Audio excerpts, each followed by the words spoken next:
What's up, University of Arizona? It's that time again, the Radio Randy Show with Reyes and Andy, Fast Fridays. How's everyone doing today? Thank you for listening. Last time was a great success, and I'm really excited about this opportunity. I love it here. I love it in the studio. I love doing this thing. I especially love the weather right now. It's a little cooler, getting some fall weather coming. Yep, not so hot anymore. I'm loving the weather, putting my jeans on. I got some flannels stored up. It's an exciting time. So we got some topics today. Why don't you start us off, Reyes? Okay, well, as we all know, homecoming's coming up. And you got all those traditions. Personally, my favorite is the bonfire.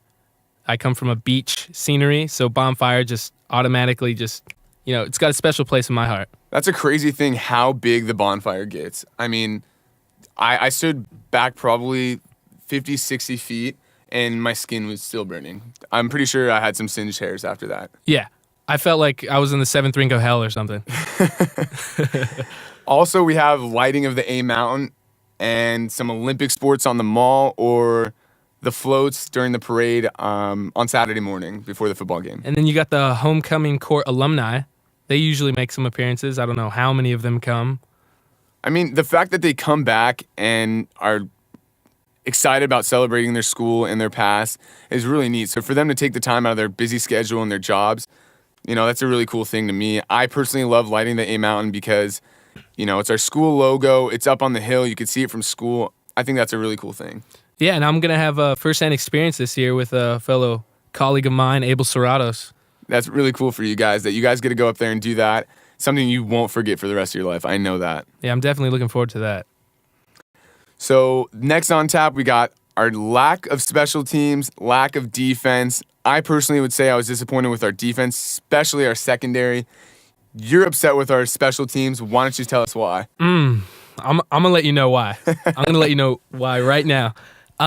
We lose by 2. We leave 4 points on special teams. Special teams alone, 4 points right there.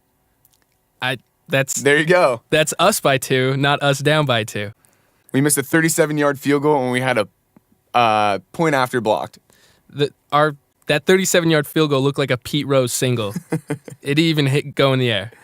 That was rough. Yeah, I was disappointed with that. I was talking to this little boy after the game. He was probably about 6 years old. He knew almost every statistic. He said, Nick Foles kept us in the game. They ruined my hopes and dreams of an undefeated season, but we still have a shot at the Rose Bowl. He was so optimistic, and I really hope that the rest of the Arizona fans are that optimistic because it really has been a great season so far. And for people to, be let down by that would be a big disappointment because those guys every night, every day go in to practice, they go into games, and they put their hearts on the line, the blood, sweat, tears. This little boy was standing there telling me, we still got Stanford, they're going to be tough, and we still got undefeated Oregon up in Eugene, Oregon. And I was going, how do you know where Eugene, Oregon is? How do you know where University of Oregon is? So I think you were talking to the second coming of Kirk Herbstreit or something. He really was. He knew everything. But the Oregon State offense, that game put up 486 total yards, 393 yards passing by Ryan Katz. He went 30 for 42 on completions. Him and Nick Foles kind of canceled each other out. So where was our defense? And then you got the video game Rodgers showing up. Yeah. Video game version of Jaquiz. It was crazy. I want to forget it. Let's just move on. I had a good weekend with my family. It was an awesome weekend, but it hurt a little bit because I was thinking 7-0, 7-0, 7-0, but I'm still really excited. We're still 4-1. We got a game, coming up in Washington and Washington State. So I'm thinking we're going to win the next 2. Yeah, and like you said, which kind of brings us into our next topic, that you hope all the fans still, have enthusiasm, and are optimistic about it. And that could still, we could still get the Rose Bowl. We only have 1 loss right now. Oregon had 2 losses last year, 2? 3 losses at the end of the season after they lost to Ohio State in the Rose Bowl. So I'm thinking, if we could beat Stanford and say we lose to Oregon, our only loss, they go undefeated, they go to the national championship, we have 2 losses. I think we're Rose Bowl bound. Maybe they say TCU's more credible than us because they've ran the table. Hopefully they get a loss somewhere along the lines. But I think if we do go 10-2, we deserve the Rose Bowl for our first time. Yeah, we might need some help. We got to beat a good Stanford team. We still got USC at home. We got ASU at home. UCLA away. They're still not a scrub team. So I'm very optimistic, and I hope the rest of the U of A fans are. Yeah, this is very typical of, the Pac-10 right now. We are always beating up on each other. Always. It's too bad. I want some people to pull ahead of the pack, especially us, obviously. But yeah, we're always beating up on ourselves and kind of kicking ourselves in the foot. But I mean, that's the way college football works. It's any given Saturday instead of any given Sunday, I guess you could say. Which is a good movie. Which is a very good movie. All right, next we got the Washington game coming up. What do you think about that? Got to stop the quarterback. Got to stop the quarterback, Big Jake Locker. Their passing offense is 54th in the nation. Points against, they're 94th. So I feel like we could kind of run up the point total on them personally. Mm-hmm. They gave up, 41 to Syracuse and 56 against Nebraska. They have 3 losses, combined with their loss to Stanford. I think it was Stanford. I mean, we gave up some points last year too to Nebraska, so put that behind us again, just like the Oregon State game. Keep moving forward. But we got to contain Jake Locker and Chris Polk, the running back, who's actually really good, 466 yards rushing so far this year. I'd say that's something to, make sure we key on, but we have stopped the running game pretty well so far during the year. But I think, we're going to win something like maybe 31-17, 28-17. I'm giving them some points because I know they have a somewhat dynamic offense that's, back and forth. But I like our chances against them, and I think we could put up some major points. And we need to come out, way pissed off. Mm-hmm. I want sacks. I want interceptions. I want fumbles. All over the board. I mean, I don't want late hits, but if it happens, I'm going to love the intensity. I love to see intensity from these guys, that's for sure. Yeah, I want to see a Robert Golden pick. You need to represent Fresno and the San Joaquin Valley.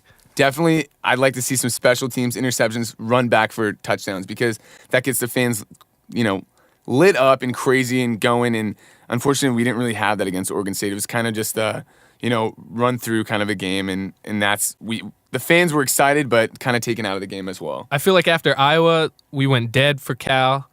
Then we kind of came back up for Oregon State, but we have never came up to the Iowa level. I love seeing the fans that intense and the team that intense. And I know they're giving their hearts the entire time, but I want to see intensity and fire.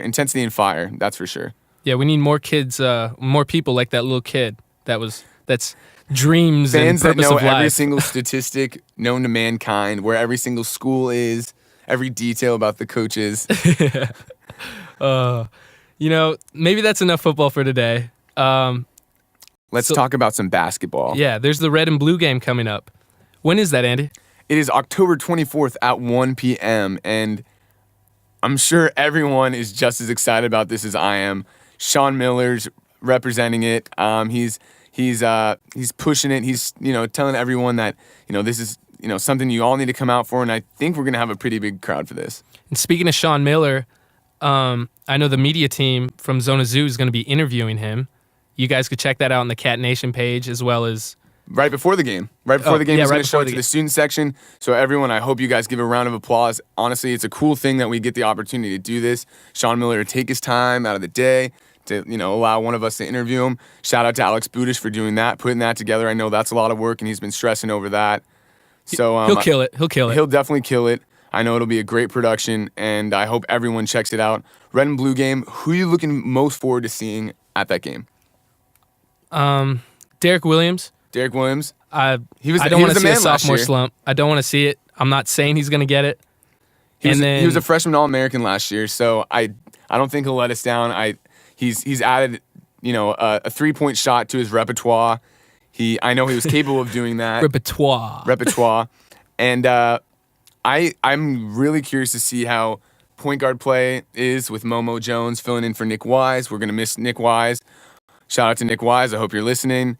And I'm also looking forward to see Kyle Fogg. He's kind of been a leader. He's a captain this year. He's a buddy of mine. And I know he's poised for big things this year. And then after that, I'm looking mostly at our depth because we all know what our starters could do. I want to see, if God forbid someone goes down, that I'm going to feel comfortable someone coming off the bench and just holding their own. We got the new guys, Daniel Bejarano, Jordan Mays, Jesse Perry, transferred out of junior college. We got some guys that I think could definitely step in and fill the role. Hopefully Creel, Natty Asco could step up. Kevin Parham, no easy buckets. You remember that. So I think we're going to be able to fill it up and win some games this year. Make it to the NCAA tournament and do it big. Oh yeah, let's start a new Start a new streak. Yeah, streak. There you go. I couldn't think of the We're word. going to start off with 1 and finish it up with 30 or something and break the record. Well, thank you for listening. This is, episode 2. This isn't the pilot anymore. We're underway. And I hope everyone enjoyed it. Everyone check out Cat Nation, Lisa and Alex Budish on YouTube and before football games. And I want to give a shout out to my boy Tyler Harris. All right. I am Reyes de la Torre. And I'm Andy Blaho. Thanks for listening, guys. Gator gon' get. Shake your asses, face screwed up like you having hot flashes. Which one? Pick one. This one classic. Red from blind, yeah, bitch, I'm right.